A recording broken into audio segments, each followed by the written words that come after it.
that sun shining through there is very inspirational.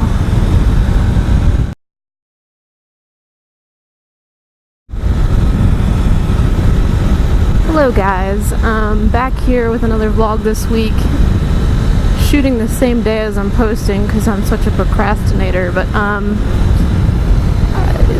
the past couple days have been sort of rough if you've been watching the news.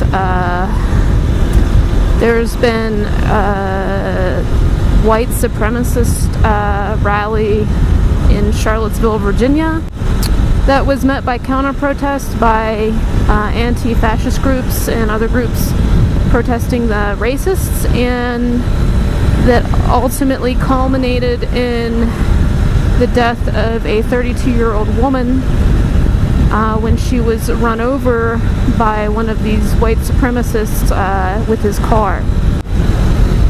I'm reminded of the fact that, sort of in a weird twist of irony, I guess, Alex Jones' channel is called InfoWars, and I think that, you know, that's a pretty apt name because it's a war of information.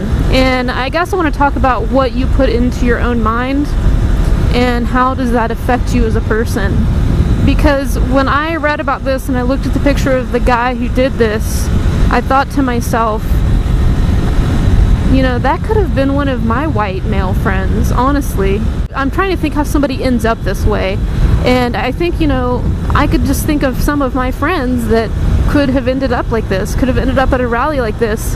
And they weren't people that you would, you know, they're not people you would typically think of as being racist. They're people who are basically intelligent guys that, for whatever reason, don't have a lot of success making friends and a lot of social contacts with different groups of people, and they end up spending a lot of time online.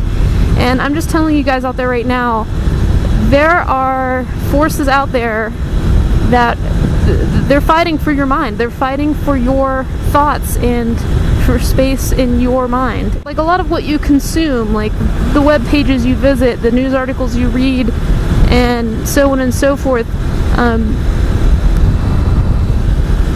it really ends up determining a lot of how you are as a person, I think. Some of these guys kind of get sucked into this alt-right, weird Pepe the Frog sharing, you know, shit posting 4chan stuff. And, you know, they get sucked into it because they might start off like doing this satirically or making, you know, some fake accounts so that they can troll people and get a rise out of people, and that's kind of how they spend their time.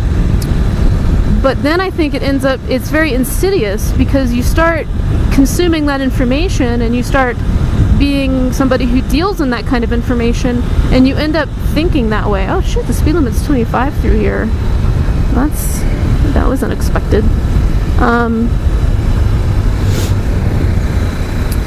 And so when you deal with that, it creeps into your own mindset.